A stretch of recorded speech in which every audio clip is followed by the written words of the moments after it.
Do you have live, laugh, love cursive in your apartment? Nah, man, my apartment's black as shit. I got it just so if my family comes, I'm like, no, she's a good one. Like that's So what do you have in your apartment that makes it black as shit? I can't think of the name of it. Other people's stuff?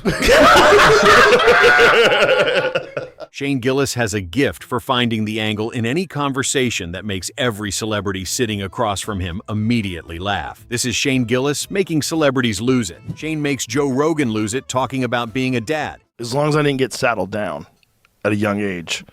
You go to that Elks bar? Get married at 18. Yep. Fuck. Drink and drive home. Your babe's there. She's pregnant. You gotta be a dad now at 18. Yeah, but then that's when your fanhood of college football becomes greater. You go, dude, I get 3 hours on Saturday. I can't fucking wait. Who do we have? Fuck, it's Central Michigan. Fuck. It's going to be a blowout. Whatever, I'm going to have beers. That's good stuff. And then you golf. Then you get to golf. And you go, fuck, I suck at golf. Who gives a shit? I'm getting wasted. It's a good life. I'm jealous of it. He takes a simple fatherhood topic and builds an oddly specific character riff with quiet added details that Joe Rogan can't stop laughing at. Shane's worst heckler encounter breaks Andrew Schultz. They're helping. This guy got me Friday night. Okay. Phoenix. I get done. There's a guy out at the bar, and I'm walking by him, and he goes, "That was the worst fucking show I've ever seen in my life." And I thought he was so serious. I thought he was joking. So I was like, "Oh, thanks for coming out, man." He was like, "No, that was a piece of shit show." Me and my wife walked out, and we've been out here the whole time. Waiting. Why? And, dude, I have no idea. I couldn't figure out why. It could have been the Navy SEAL stuff, to be honest. I think it was. He looked Do you like tell them that you went to West Point? What? What would that mean? You're part of the thing. You're in the military. I was there for 3 weeks. I was in the ROTC in high school. But you played for fucking Air Force or Army. Was No, I quit right away. Oh, I thought you were like I thought you were a jarhead. No. I thought he was. Anyway, I get out there. This guy hits me with. Yeah. This looks like You a thought guy I who served? served. Yeah. This for a looks little like a guy who bit. did. If Mashed this guy defended our potatoes. country, I'd move it. That's what I served. So this Could have been in the culinary section for Yeah, sure. could've been a But I don't know. I thought you did your time. Yeah, this go. guy hit me with, "That was the worst fucking show I've ever seen." And he looked like, and I usually don't get mad, but I was like, "You're a fucking pussy!" Like right to his face in front of his wife, and people had to like separate us after the show. Wow. Did he do Yeah. anything? No, he didn't. Well, either did I.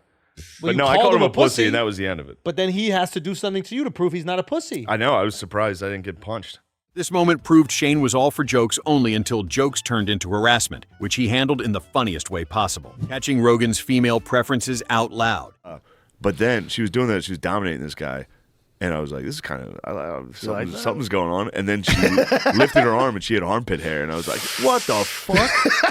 It just ruined it, dude, immediately. I was into it. I was all in. That's hilarious. Armpit hair got me. That's hilarious. Armpit hair doesn't bother me at all. No. Doesn't On bother a lady? me. So No. wait, you like jack ladies with armpit hair? Yeah, a little bit of You're armpit getting hair. close, dude. You're so close. That's as close as it gets. Oh my God. Yeah, I like a good buzz cut. I like them bald. Yeah, I like a bald lady. She can wear a wig. Yeah, she can You be a different hairstyle every night. khakis. Shane catches one suspicious detail in Rogan's explanation and stops the conversation dead to question it before Joe can clarify what he actually meant, assigning Bobby Lee the worst possible historical life. But through the history of whiteisms, there was always a guy like you. And I think that back in the day, I don't want to be offensive, but what kind of white? He's not a baker. Oh. You know what? I know what he was. You know what he was? What? One of those jolly monks with the brown robes. A friar. A friar. He's got friar feet. He's got a friar vibe. Thank you so Thanks, much. guys. Yeah. You have a friar vibe. I'll take that. What am I? Like, of all the Asians in the history of Asia, right? What would I have been like 300 years ago? I don't know. I feel like you guys have like two jobs. You're either like in the fields or a samurai. Yeah. You strike me as more of a field Asian. What? If I had to guess. I know. Well, you're saying that I would be out there with the hat. Yes. Right? Something would come up in the village. You'd be like, oh, fuck, we got to get out of here. Shane places Bobby Lee several centuries in the past and assigns him the lowest imaginable societal position, then adds period-specific humiliating details until Bobby can't negotiate, wondering if Hitler had to clock in. I didn't It was very funny. And then you were like, Hitler, how far did Hitler live from the Holocaust? I didn't know. That's been fucking me up all day. Really? It's so funny, dude. Thinking of him, you think Hitler commuted to the Holocaust? I didn't like went to work. I didn't know, man. Like he came to an office. It was like, all right, this is good. This is what I planned. Gillis strips the dictator image entirely and wonders aloud whether Hitler greeted coworkers and submitted timesheets, while Theo Von completely loses the ability to participate in the conversation as a functioning adult in any professional context. The time Shane outmaneuvered a cyclist at a red light. I bombed at helium. I was driving back to our house, and there was just a finance bro on a bike, and I was just driving by him, and I was like, pussy. And I hit a red light, and I saw him flying, dude. For like a mile. I saw this dude like pedaling to catch up to me. My windows were down, and I had a thought. I was like, do I pull the window up? I was like, no, I get whatever he's about to give me. I genuinely had that thought. I was like, he deserves it. Dude, he stuck his head in my window, and he goes, nice car, you fucking faggot. And then I went, and we both started laughing. He pedaled away, and I was like, yeah, he laughed. He was that's like, funny. I mean, as soon as he hit me with what he said, and I didn't react by like, yeah, right, I laughed. When he said it, I was like, yo, dude, I can't believe you said that. And he hit me with like a, That's hilarious. it was such a nice That's moment. a good exchange. It was a genuine nice exchange. Yeah, like Seriously. aggressive exchange, but you both walked away feeling good. We both, Shane admits he redirected a genuinely terrible day at a cyclist who had done nothing to deserve it, and Joe Rogan starts laughing when Shane recreates the unnecessary confidence he carried while yelling from inside a moving vehicle at someone simply occupying road space. Why mechanics should never face customers directly. Now, did you work in auto body shop or work with cars or I anything? did, yeah. What happened? When I got out of college, I sold cars, and then I worked in a car garage in Philly for a while, and it was a nightmare. Yeah, why? It was a disaster. Well, first off, I don't know anything about cars. You don't know anything about cars? I know nothing. You So- literally look like a human transmission. So I sold Hondas, so I didn't have to know anything. People would just come in and be like, I want an Accord. I'd be like, nice, I got that. Right. And then when I worked in the garage, they had me, at first I was working in sales, and I was doing like cold calling people to buy a car. Yeah. Which is crazy. I didn't sell one car. Because I'd be like, you want a new car? They'd be like, no. I'd be like, yeah, man, I get it. This is crazy. I'm calling you to be like, give me that car you have. Yeah. And so then they were like, people like you, so we'll put you in the garage. So I was like the service technician. I would like talk to the mechanics and relay the message to the customers, because those guys cannot talk to people. No. You cannot let them out to talk to the customer. They're back there. It's a zoo back there. They're fist fighting every day. It's just People crazy. are furious. It's on nonstop. meth back there? Yeah, a lot of meth. And then Yeah. you change It is some oil. Pennsylvania. Yeah, It you is change- Philly. Yeah. Yeah. You change an oil real quick. Oh, yeah. Yeah. But I had to like talk to the technician and then tell the customer. I'd be like, yeah, it's gonna be $1,500.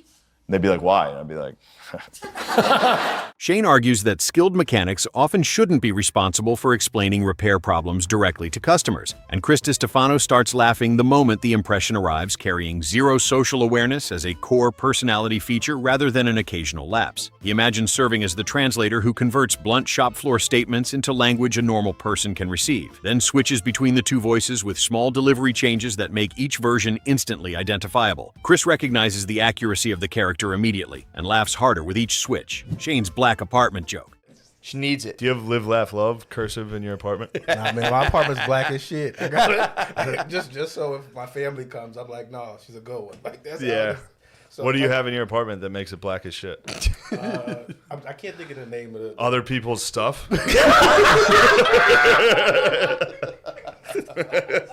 A simple follow-up question from Shane goes from completely normal to entirely out of left field in approximately 4 seconds, and the immediate room reaction confirms nobody was positioned for where that question was heading when it left his mouth. Shane roasting a Karen during a set? Dude, you almost got into a fist fight with the female MC last night. That's how I roll, dude. dude. Legitimately, all of a sudden I look over because their female MC, great girl. She's a friend of mine. She's a friend of mine, and she kept making fat jokes the whole night and calling Shane like fat and be like, "Oh, girls don't follow you around, blah blah blah." And then Shane finally goes, "Hey, listen, you're fat too.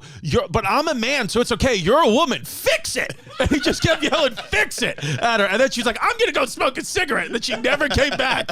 I was like, dude, I am almost positive she doesn't show up tonight.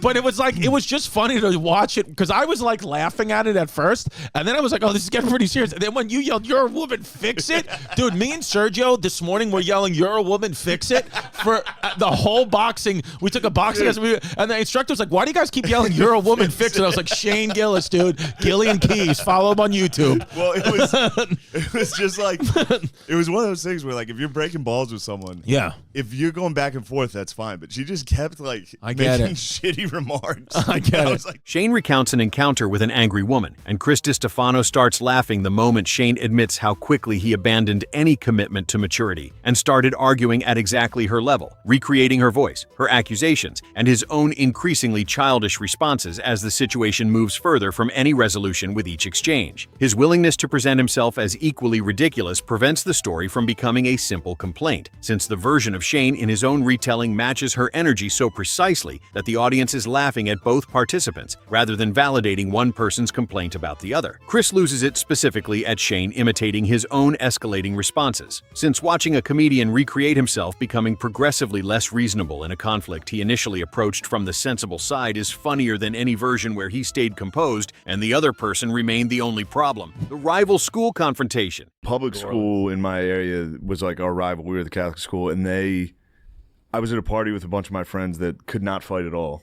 And these like 30 dudes showed up to this house party, and we're like, "We're gonna beat the fuck out of you guys." And we're like, "Oh my god, we're dead." So we made a bunch of phone calls. We called everybody. Yeah. We called a bunch of guys that were not in high school anymore. Which you almost have to run like, a line on the phone in the bedroom, or you're like, go, make calls. We're like, "Meet us at the park right now. We'll go beat your ass." So we met them. Half of them didn't show up. Oh, and then we had like 50 people.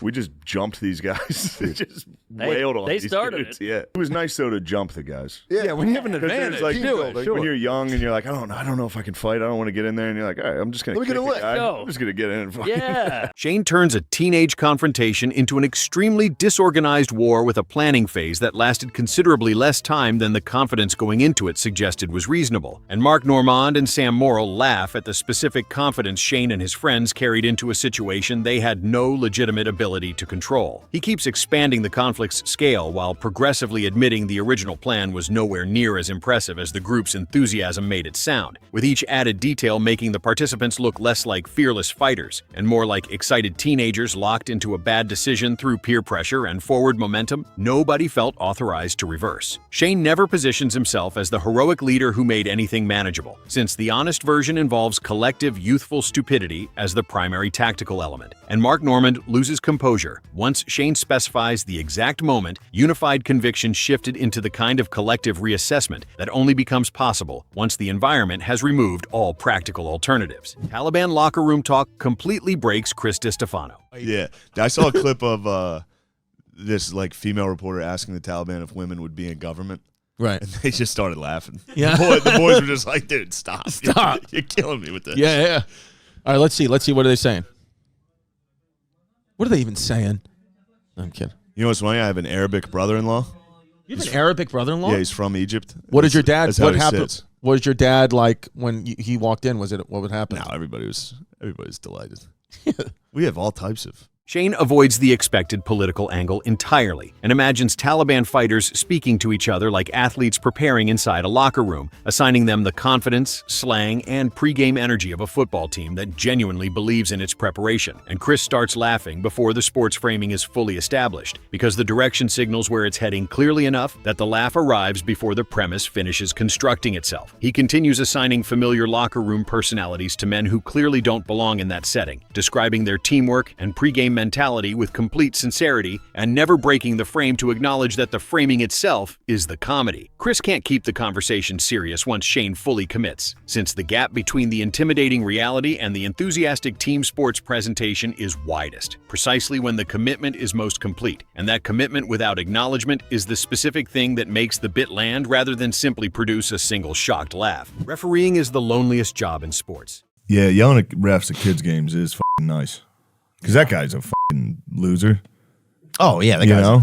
Yeah. It's so mean. That guy wants to have control in the community, though. Yeah, he's like, all right, I got to ref this fucking 7th grade football game today. Yeah. And then there's some parent like, you fucking piece of shit. Yeah, you fucking. That was a hold, you fucking dumbass. Yeah, that was a hold. Get your ass out your ass. Yeah. Somebody will yell I'm that. gonna follow you to the parking lot and beat your fucking ass. Dude, the These guys have to like run to their cars after middle school football games. For $12 an hour, the guy has to fucking almost die in his community. Shane focuses on the specific loneliness of officiating, describing referees making calls while fully knowing the crowd's assessment is already forming before the decision has been communicated, and that whatever arrives will come without consideration for the person who made the judgment and is now standing alone while the response accumulates from all directions. Theo starts laughing at Shane's unusually sympathetic portrait of the one group at any sporting event the crowd most actively enjoys insulting, and the joke grows from Shane's specific phrase for the profession, which makes officiating sound like bleak essential labor performed without friendship or protection. Theo loses it as Shane keeps finding genuine sadness inside one of sport's least sympathetic roles, and the clip captures something consistently true about Shane's best moments, which is that he's most effective approaching familiar subjects with genuine curiosity from an angle that makes the thing visible in a way it wasn't before he decided it was worth examining. Which Shane Gillis moment hit you the hardest? Drop your pick in the comments and follow the channel because there's a lot more exactly like this coming.